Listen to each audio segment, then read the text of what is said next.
A group of adventurers has found themselves trapped in an underground chamber besieged by a group of very hungry trolls. The encounter is occurring at the end of the day, so the group is low on spells and the trolls control the only exit to the room. And these adventurers know that surrender is not an option.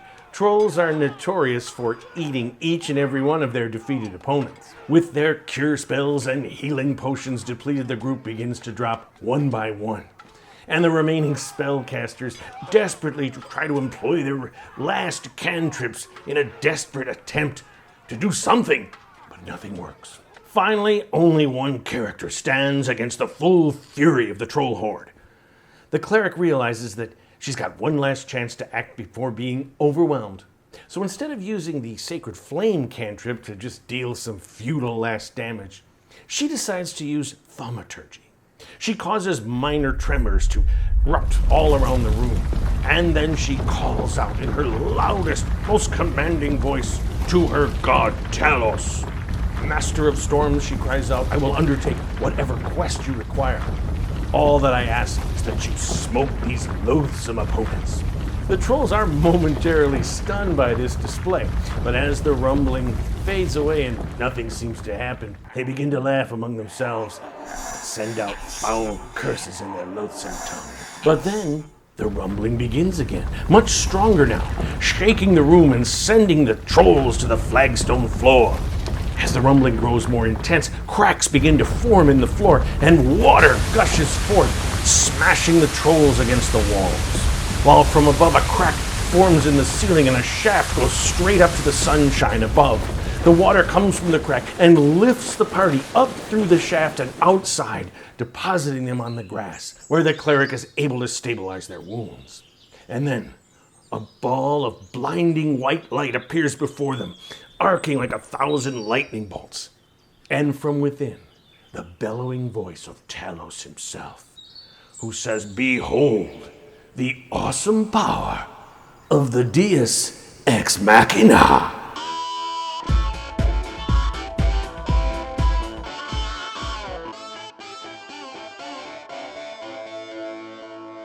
Hello again, folks. KR King here, helping you homebrew your own D&D campaign.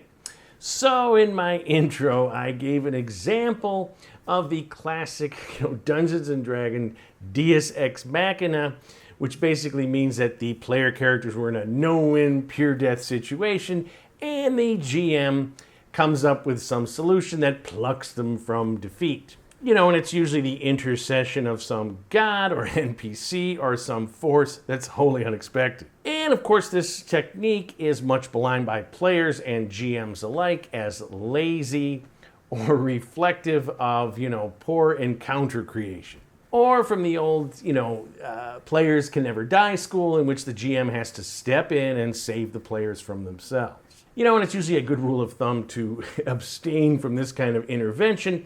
I did an earlier video about avoiding total party kills, and I give some game mechanic and story ideas on how you don't have to kill all your players if they make a mistake or you do. And I think you should follow that advice from that video, 90 to 98% of the time, because it follows from Aristotle's dictum that the outcome of a story should be derived from the action of that story, not some outside force. And of course, Aristotle pretty much created the Western traditions of plot and story, so you should follow. But I think there are times, 10 to 2%, let's say, where you can use this sort of intervention to great effect. Because when you utilize it in the spirit that the Greeks did when basically inventing Deus ex Machina, you can employ it, the edifying aspects without falling into the pitfalls that make it such a, hackneyed tradition. All right, so the term itself, when translated from the original Greek, means God out of the machine.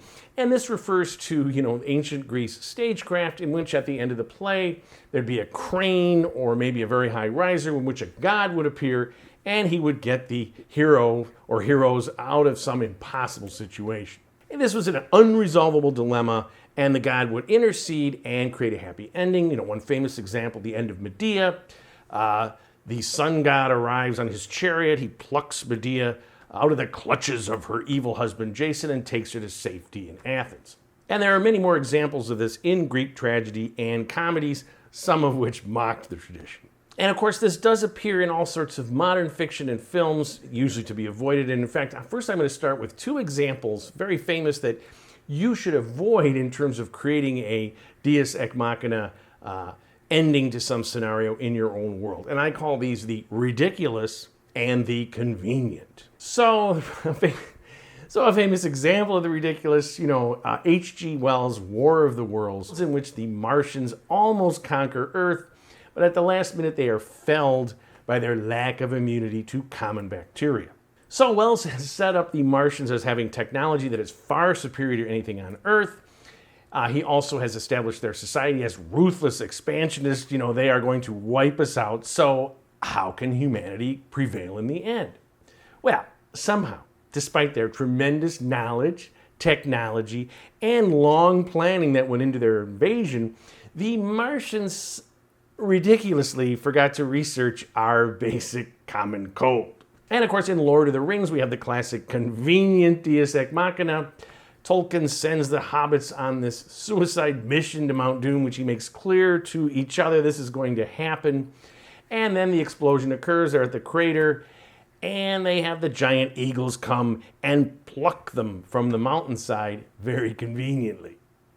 Now, in both of these great authors' defense, I would say that both of these, Deus ex machina endings don't ruin all the great storytelling that has come before it. The War of the Worlds is a very compelling and pulse-pounding story that also tells us things about the arrogance of man and the fragility of our civilization. And Lord of the Rings is written in an epic saga style of storytelling in which we will forgive coincidences, and last-minute reversals. But D&D is not a book that you're just reading. It is different. It is a group effort in which a GM sets up a world, and then the players interact with that world and help create the storyline. And each invests a lot of time in this story. So in my example with the trolls in the chamber, if Talos just appeared, no rhyme or reason, plucks up the players, throws them in the field, and that's it. What are you doing next? They might be grateful to survive, but they're going what is this? Why, that shouldn't have happened. We should have been dead. It's a ridiculous turn of events. Or if the party members are dropping dead and the cleric's staying there, she's the last one left, and suddenly all the trolls just die. And she's like, well, what happened? And there's a stone carving on the wall that began to glow, and it kills all evil creatures within 100 feet. No save. Again, she's going to be grateful, but she's going to be like, well, that was convenient, and how come we didn't detect that it was magic when we entered the room? So you don't want to have this sort of Deus ex machina, but here's the thing. In the world of D&D, the gods are real, and they do interfere in the affairs of the various, creatures that worship them.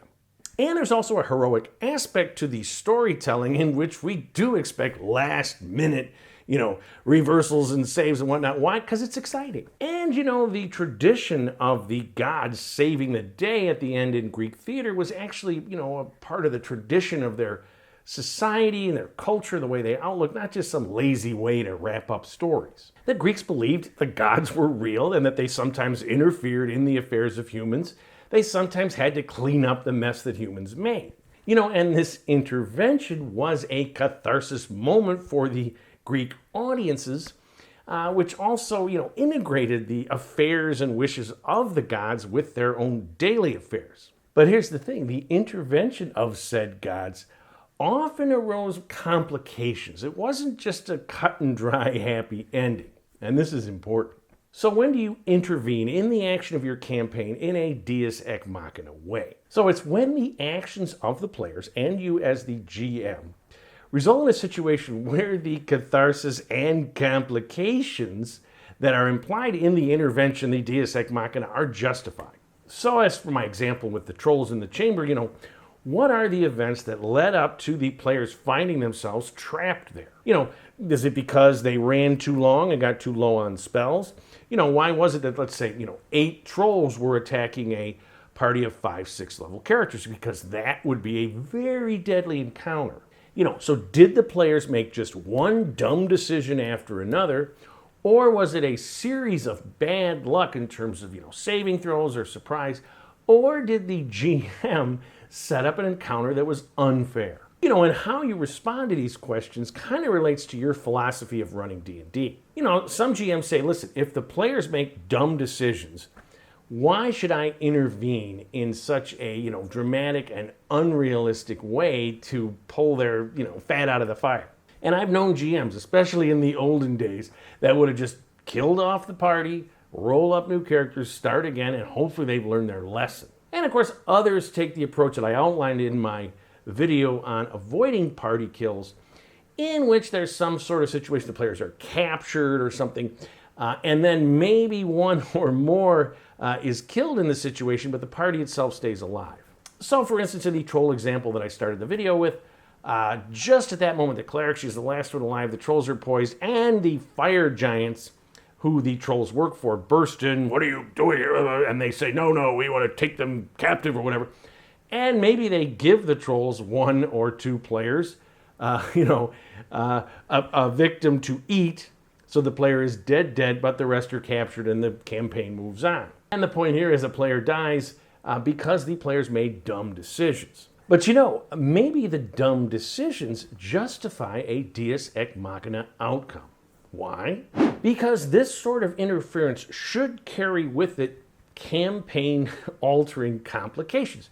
I ended it with, Talos making the announcement or whatever. What happens afterwards? Talos is going to say, okay, I saved you guys, but now I'm going to send you on a quest that must be obeyed. You're going to go against Talos? What if the players are right involved in some elaborate storyline? Sorry. What if the mission that Talos wants them to do is extremely deadly? Sorry. Why? Because you made a bunch of dumb decisions and then you did call upon Talos, decided to save you, but now you got to pay the piper. And again, it doesn't have to be a god that intervenes that saves the player in a Deus ex machina way. So the cleric, she prays to Talos and does her, cantrip, and nothing. The rumbling fades away. But in that fright of that rumbling, one of the trolls falls against a stone carving in the wall and disappears. And the carving becomes a black orb.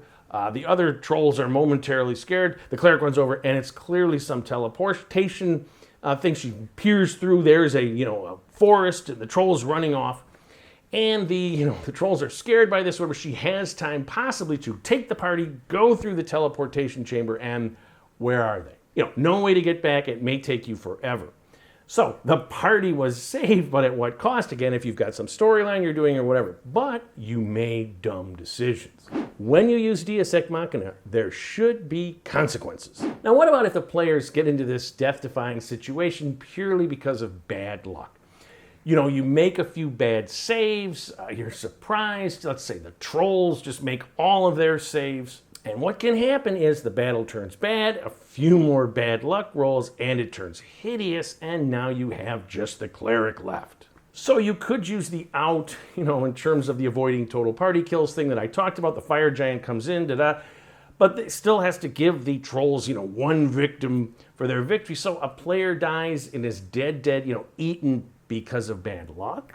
Now, again, that may be your philosophy of D&D. Hey, them's the breaks. There's bad luck in D&D and people die. That's the game. But in a bad luck situation, you could use what I call the passive perception Deus ex machina. When the cleric finds herself alone with the trolls, realizing she's basically got one turn to act, she goes into that car accident mode where your synapses, because of the adrenaline, are just firing at such a rate that everything slows down.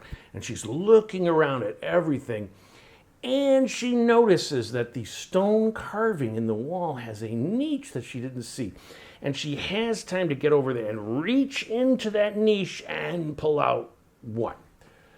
A staff of power type thing, which she can use to smoke the trolls, raise up her party members or whatever, give them time to, win the battle. Now, that's a very extreme example. That is truly Deus ex machina. There's a staff of power in the niche, but you can use this in other ways. There is something in this carving that they didn't notice. Again, her passive perception is now so intense because of this situation. Maybe some kind of globe of invulnerability that will surround them, and they're on this floor area, giving them time to recover. maybe some super duper thing, protection from evil that scares the trolls away such that they can bar the doors. Again, it's Deus Ex Machina, but if it's bad luck that got them there, it's the sort of solution that just takes care of that. But here's an important point about this sort of thing. If you're going to use this Deus Ex Machina, let's say in a bad luck situation, you can use it anywhere really. What you got to do is make sure to integrate it into your overall world. There should be a reason that the staff or the globe of invulnerability, the protection from evil or whatever, there's some connection to the thing that the players discover. Now, if you're just literally pulling this out of your ass, you don't have to do it right away. They'll find out. You do need to do it at least by the next session. You want to integrate this so that it isn't obvious that you did that. Why? Because if the players see that you're going to pull this kind of stuff out of your ass, they may expect that. They may put themselves into a situation, through recklessness that, now I got to kill them or I got to really punish them, and they're pissed. Because sometimes players will blame bad decisions on, either bad luck or the way you as the GM have set things up. Which brings us to the Deus Ex Machina solution when you as a GM have screwed up.